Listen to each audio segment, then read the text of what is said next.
Welcome back, everyone. We are joined today by Ian Proud, a former British diplomat who had several roles at the British Embassy in Moscow between 2014 and 2019. Some of them included the head of the Chancery and also advising UK ministers on economic sanctions. So I really want to speak with you today about this article you wrote recently called "The Coalition of the Willing gets stuck in Groundhog Day," and this is in the context of the Europeans committing themselves to deploying troops in Ukraine and confronting Russia. Also, that the insistence that Russia should not have any veto over such decisions, such as putting troops in Ukraine. And I was wondering what your thoughts were around this and how you link it to Groundhog Day, which is a great movie, by the way. Yeah, great movie indeed. So essentially, the idea came from the fact that every day people like von der Leyen and Mark Rutte, wake up and they go through exactly the same motions again and do exactly the same things as they've done, on the previous day. With regard to Russia, the clock, resets at 6 a.m. sort of every day. Well, the difference actually, that great 1993 movie, kind of Groundhog Day, the point of the movie really, was the fact that, every day that the main protagonist, he realized if he wanted to get what he needed in life, he had to adapt and change his approach. So he's trying to kind of court Andy McDowell, the female love interest, in the movie. And every day the clock resets and he's learned something from the previous kind of loop of 24 hours and he does something a bit different every day until eventually he wins her love, and for some reason they break the cycle so they can carry on into a kind of a normal time frame after that. The difference with the European Union is that they wake up every day at 6 a.m., listen to "I've Got You, Babe" by Sonny and Cher, and do exactly the same things as they've done, in the previous 24-hour loop, irrespective of the fact that, those actions have failed, and take them no closer to what they want, although quite frankly, I'm not really clear right now what they want, apart from the kind of defeat of Russia in a war that it's winning. Yeah, this is something I always notice as well, that you would want to see something, a strategy from the Europeans. Now, strategy isn't just an empty word. It entails setting clear objectives, what you want to achieve, and then also a feasible path towards this. So what resources to have at your disposal to reach these goals. But no one's discussing this. I always hear the same slogans. We have to stand up to Putin, can't reward aggression, unity. It doesn't mean anything. It's just these catchphrases, which sounds wonderful, and everyone have to adopt to them, and it locks everyone into doing the same thing over and over again. But one of the things we have to do over and over again, it appears, is to chant that NATO membership is still on the agenda. The path to NATO membership is irreversible, and but this, of course, is something that prevents peace. And same as deploying troops in Ukraine. Once we have a ceasefire, all that ensures is that there can't be a ceasefire, because if Russia went to war to avoid NATO troops in Ukraine, how can that be the peaceful solution after a Russian victory? But what do you make of this, though? Is this just accidental, or they don't want an end to the war? Well, I think through their actions, it appears that they don't want an end to the war. But one of the reasons, I think, for their actions, and I've said this kind of before a few times, is that it's that, trying to win a war by committee. You can't, in that sort of 27 nation group of the EU or the 32 nation group of NATO, you can never agree on decisive action because of the needs of collective, decision making. So they can never really decide to do sort of anything, with any authority, apart from to kind of maintain the status quo. Intergovernmental groups are great at maintaining the status quo. And Donald Trump has come along and he's had a good go at, securing some sort of peace framework, for Ukraine, which is a massive change in the status quo that would decisively take NATO off of the table, for example. But the kind of the EU club in Europe is resistant to that because it's changed, and they can't agree amongst themselves to make that change. So what that appears like, for the outside observer, is that they want the war to continue, and of course that is a natural outcome of their Groundhog Day actions. That they, in their little committee, they can't decide anything. So committees, bureaucracies. I mean, I see the European Union essentially as a big undemocratic bureaucracy. That they want to carry on doing what they did the day before, which is inevitably is what they do. So I mean, I think that's the condition. And of course, it's held up by some extremely hardline views, within certain members, within certain key positions within the European institutions themselves. Von der Leyen is one, Kai Kallas is another. One, I'm not really sure who's more powerful or more stupid, but I mean, that is how I kind of assess the situation today. And of course, Britain has kind of lost in space, really not, clear on what it wants to do. We've got Donald Trump visiting the UK now. We're just in a very confused and complex place, and what that means is that thousands of Ukrainian and Russian people are dying every day on the battlefield. Yeah, it's a bit dark, the almost celebratory mood in the media every time they have some reports on death of Russians. Yeah. But they used to be, the Russians, they always used to criticize the main institution for Russia NATO relations, which was the NATO-Russia Council. And one of the reasons they criticized it was that first all the NATO countries would come together. And because there's so many, they had to work out a common position. And it's a difficult process to be made when you're that many countries. But once a common position had been reached and they met with the Russians, there was no point to it, because nothing the Russians said or wanted could be implemented, because then they would have to restart the whole process in NATO. Exactly. Because we had this two-tier setup, it meant that there was no flexibility. What it essentially meant was that NATO would make the decision, and the whole role was getting Russia to make unilateral concessions through threats and ultimatums. But is this the problem of the Europeans as well, the EU especially? Because it's can we only have consensus on confrontation? Well, I mean, the irony here is that we've been dragged into a confrontation by the Americans, with the help of the Brits.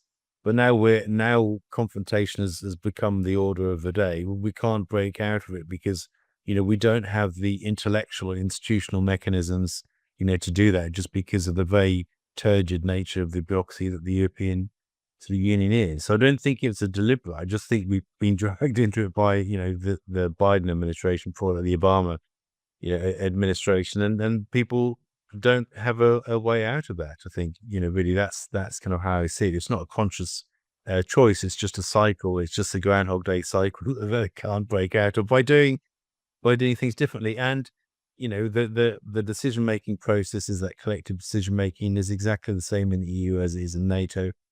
Years ago, when I first joined the Foreign Office, I'd go to regular EU meetings. I used to be the head of the Indonesia and the East Timor department at the Foreign Office for a while, and we'd talk about sort of Indonesia and East Timor, and I'd say my bit for the UK, and then the Dutch would get up and they'd say a lot because it used to be their colony, and the Portuguese would get and say a lot because of East Timor.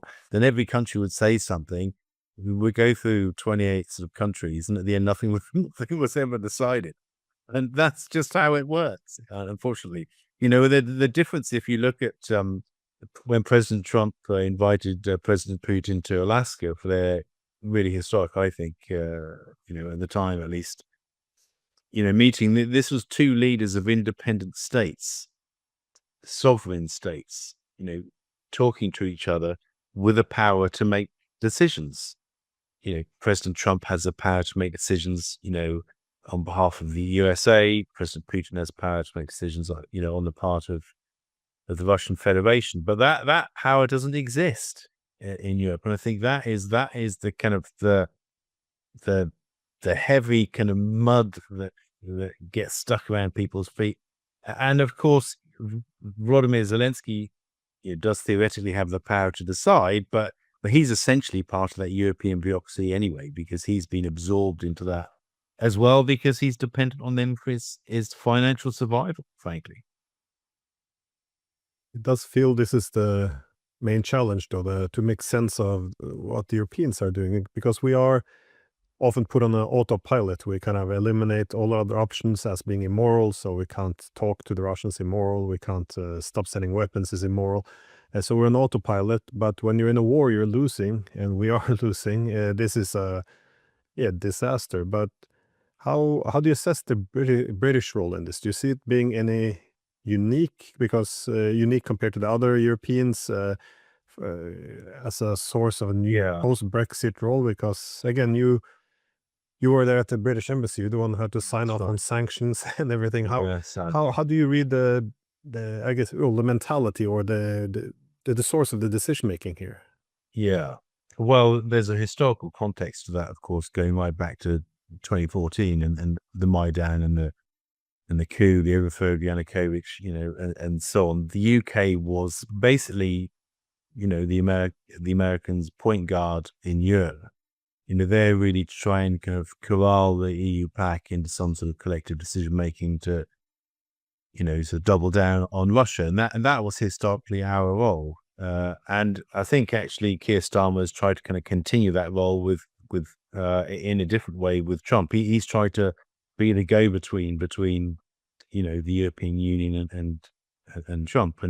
But what's actually changed between 2014 and now is that actually in 2014, we were the point guard to a Democrat administration that was absolutely hostile, to Russia, and wanted to take these decisions that essentially exacerbate the conflict between Russia and Ukraine. Trump, is a leader who actually appears, and I think possibly genuinely, desirous of actually both ending the war, ending the bloodshed, but also kind of resetting relations with Russia. So that has, with the Europeans having moved over to the hardline position, so that has left the UK deeply confused about where it stands post-Brexit at a time when we're rolling out the red carpet to Donald Trump because, for perfectly legitimate and understandable reasons, we want to kind of, have good trading relationships with the Americans.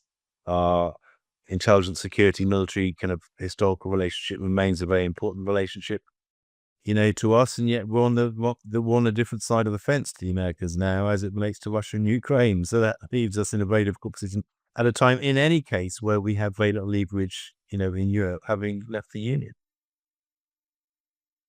Well, one of the new things which is happening, although it seems that we have the same reactions every time, were these Russian drones. Well, alleged Russian drones. I say alleged because the Russian side is claiming that this is a false flag operation by the Ukrainians.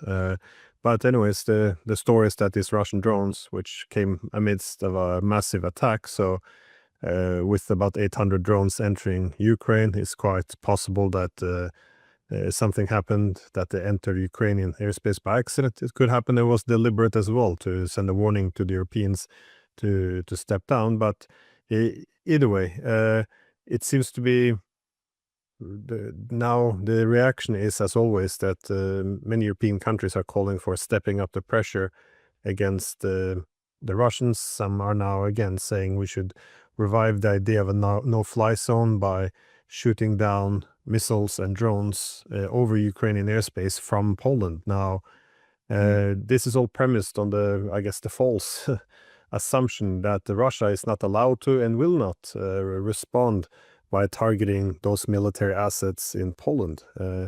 It seemed that the former Russian president Dmitry Medvedev punched a hole in this when he now came out and said that if there is an effort to have such a no-fly zone, partial even, this would mean direct war between NATO and Russia. What are you making of this? Is this just the Europeans, as you said, waking up every morning at 6 a.m. and just hammering out the same stuff? Or do you think this is something they could actually do? Because there is panic in the air that the things are going wrong really quickly in Ukraine. There's panic in the European air, actually, more than in the Russian. Look, I mean, I think the Russians like to play mind games. I know that very well. I've got a lot of respect for them, but they are a tough adversary, as we've seen, sort of in Ukraine. So I don't rule out the possibility they've done this to kind of raise the heat of it, to provoke a reaction, which indeed they have. It has provoked the event. I also, frankly, don't rule out, the idea that the Ukrainians themselves would do this. I mean, I think they're crazy enough, frankly, to do anything to kind of grab attention to prolong the war. I think Zelensky would take, the opportunity. But I mean, if you look at the response from Alex Sikorsky, he this statement, which was angry but yet bland. It was so bland and toothless. If you saw it, he did this statement as on his X account, Alex Sikorsky, one of the most divisive, weird kind of double dealings of the politicians that I kind of see as it relates to conversation about the conflict in Ukraine. It was so bland. He said, well, this is an outrage, and because of this, we've convened a meeting. Oh my God, great, you've convened a meeting. I mean, that will really scare the life out of Putin that you've convened a meeting. And it was so, well, that characterized the mentality of Europe, that we'll have a meeting and we'll all sit around and we'll say that we're outraged about this and Russia's really naughty boy and shouldn't do it again. And that characterizes the mentality, of it, and Russia knows this, and Russia will happily, in circumstances where to them, I think they see the Europeans are actively trying to block, peace in Ukraine. They will pull these strings, to provoke a reaction, and that's what's happened. So, but I mean, yeah, I don't know the details of exactly who. It could have been the Ukrainians, could have been the Russians, but I mean, the response was still the same: 6 a.m., Sonny and Cher. I got you, babe. Let's have a meeting and say it's terrible and Russia's bad and let's put more pressure. But actually, nothing really changes. Well, this could also be something inherited from the 90s and 2000s, because at the time the EU was looking like a very prosperous and attractive integration initiative. So most of the countries along the periphery would like to join the EU. So for this reason, and even the ones who wouldn't join still needed good trade agreements. So because of this, it was argued there was a gravitational pull, and the EU got its political power from setting conditions on trade. So in the academic world, everyone refers to EU as a legislative superpower, because all they have to do is hold a meeting, wave their pen, and then the countries at the periphery would fall in line based on their speeches and announcements and documents released. So it does seem that they haven't adjusted to the reality now, that they don't have this anymore. The gravitational pull is gone and their power is gone. The Russians don't have anything that Russia wants anymore. But but with the drone stories, do you see any push in Europe to ask for any investigation at all? I mean, we shouldn't take. I spoke yesterday with the Russian representative at the United Nations, Dmitry Polyansky. Again, he said that this was a false flag by the Ukrainians. Again, we shouldn't take the Russian position at face value, but after the Russiagate, the Biden laptop, the alleged bounties on U.S. soldiers in Afghanistan, the scrambling of the GPS signals on von der Leyen's plane, Russia attacking its own nuclear power plants. I mean, all of this, which was quickly ruled out to be should we, at least after all this, we have to recognize there's been a lot of fake news with an obvious agenda. So shouldn't we at least have some evidence, investigation? Are anyone actually pushing for investigation before we, go to war with Russia? Well, yeah, but I mean, they're not going to go to war, and this is just another kind of blowing of hot air. Like I said, I mean, without knowing who launched the drones, I can't say. I mean, I can absolutely, see the Ukrainians, would do this, but I can also see, in some aspects at least, the Russians might, and the Russians going to deny it anyway. But I mean, nothing has really changed from what has happened. I mean, I think if you think of the balance of arguments, here, what it does, it just solidifies the European position, to continue blocking the war.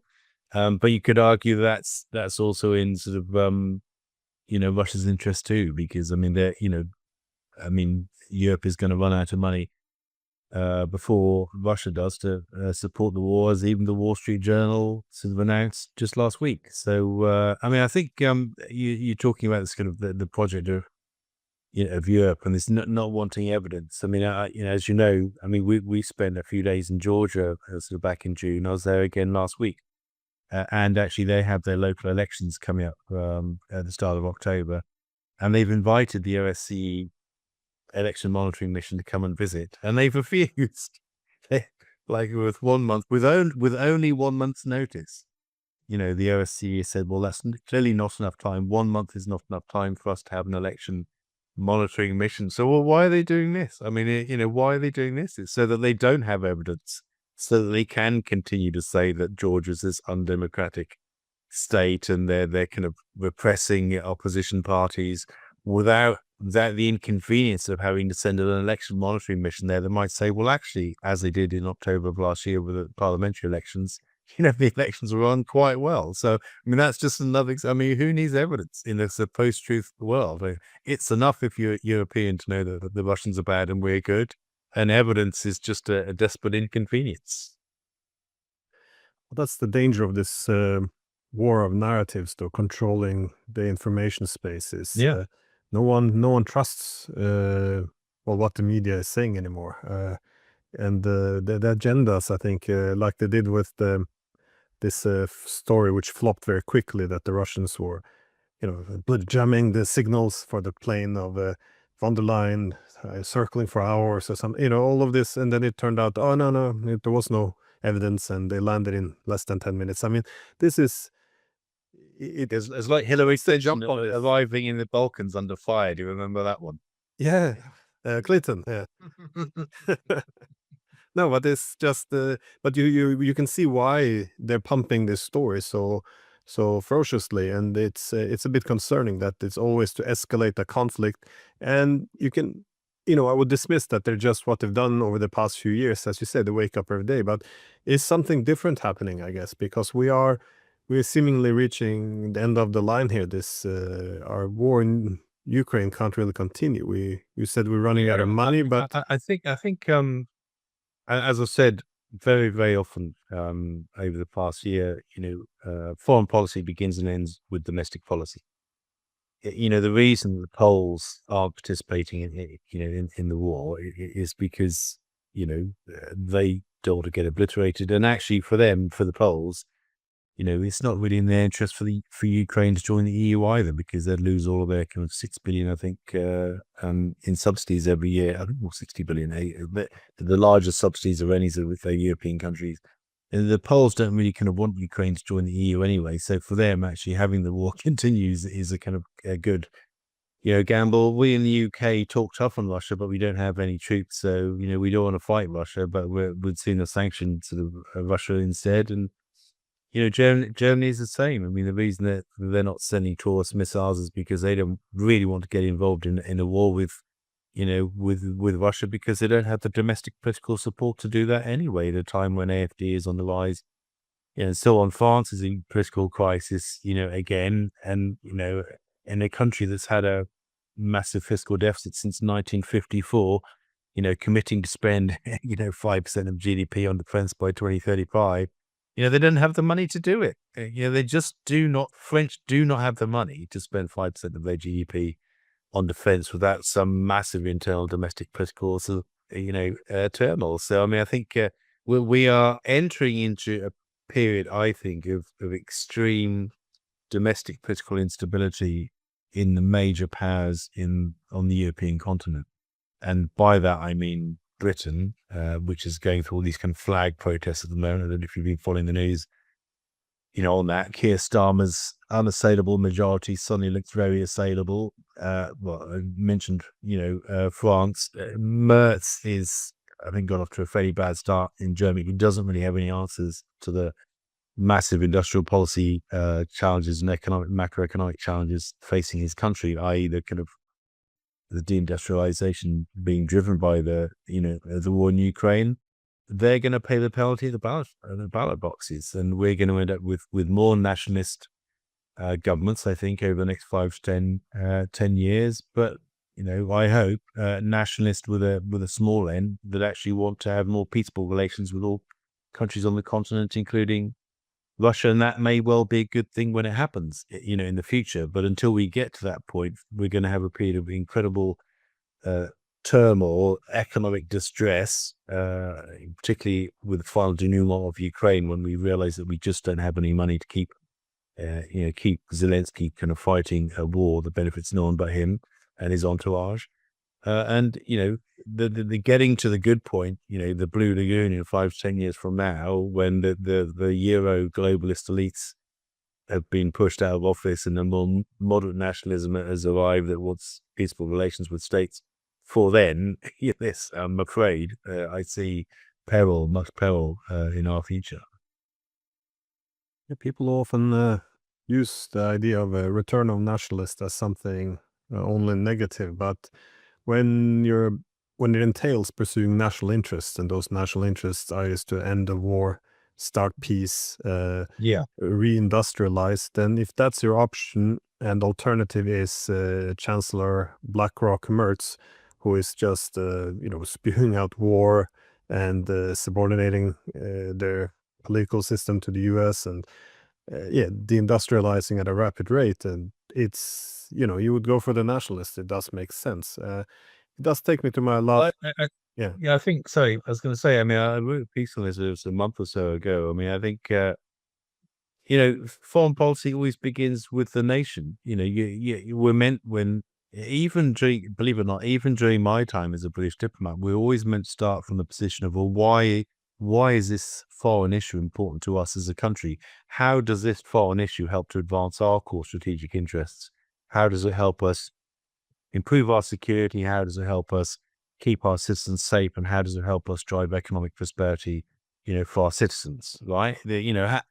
All foreign policy ultimately should go through those kind of 3 key lenses in terms of what, is this foreign policy, will they improve or actually kind of worsen, each of those kind of 3. So nationalism is really about just thinking about sort of, how you can benefit your country, not at the exclusion of other countries, but how you can avoid self-harm through your interactions with other countries. And in that regard, I think it's not necessarily, a bad thing.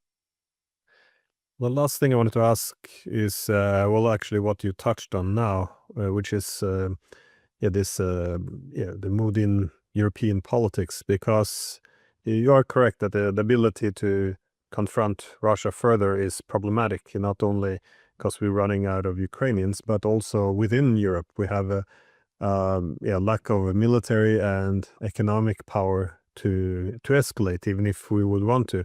But there's also this other issue which you suggested, the political capital and the political stability. Especially if you look at the large 3 ones, Britain, France, and Germany, there seems to be a pre-revolutionary mood or a crisis of legitimacy that they ignored perhaps the national interest for so long that it's very difficult to hold on to power without very extreme authoritarian means. But what do you see happening in Europe? Because this is very unique times we're living in. As I said, the economic decline, but also the lack of political legitimacy of the leadership. This is very dangerous. It is a very unique time, and one of the kind of core underlying drivers of the state we're in is the fact that we don't have a free press and free speech. Across Europe, certainly not in the UK. I think possibly more so in France, but definitely not in Britain.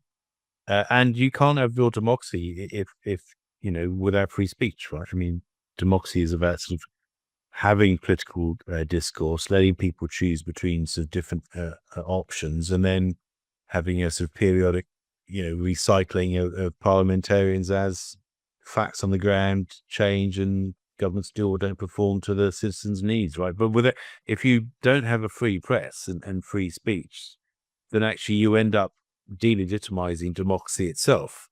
We lecture other countries about the benefits of liberal sort of democracy without ourselves actually being democratic. So I think that is the crisis of legitimacy that we face now. The fact that we have become anti-democratic in our actions, including how they relate to other countries. So that's and so I think that's why people are starting to wake up to that. They're waking up to the fact that the media lies to them on a daily basis, that their views are seen as stupid or not sort of liberal enough, for the elites in London. And they have they're disenfranchised by the process. People feel they can't fly their English flag in the streets because the government tells them if you fly the flag of your own country, that's somehow racist. Well, people say, well, hold on a minute, this is our country's flag. So, it's a massive challenge for us right now. And I think that's actually on a positive note. I always seem to end with you on a negative note, Ben, which I apologize. But on a positive note, I think what you're doing on alternative media actually is a really important part of that change. Your show, what Alex Mikuris, and others do, Danny Davis, Andrew Napolitano, and so on. You're giving more people access to just different ideas. You're not trying to tell people how to think. You're just opening people's minds to different empirically kind of based sort of often information and so on. And I think that is part of the change too. And it's a long way that continue. Well, the thought behind it was kind of simple. It's just you find these very important experts who have a lot to contribute to understanding a situation, but you notice that they're absent in the media because they reached the wrong conclusion, so they don't want to talk to them. So I guess that's my motivation, at least, to try to find to bring in who the media should have been talking to as well. But Yeah. So Noam Chomsky's been talking about this for decades, right? Oh yeah, we should have paid more attention, I guess. Yeah. Anyways, you got your hands full there in Budapest now, so thank you so much for your time. Cheers, Glenn. Always great to talk to you.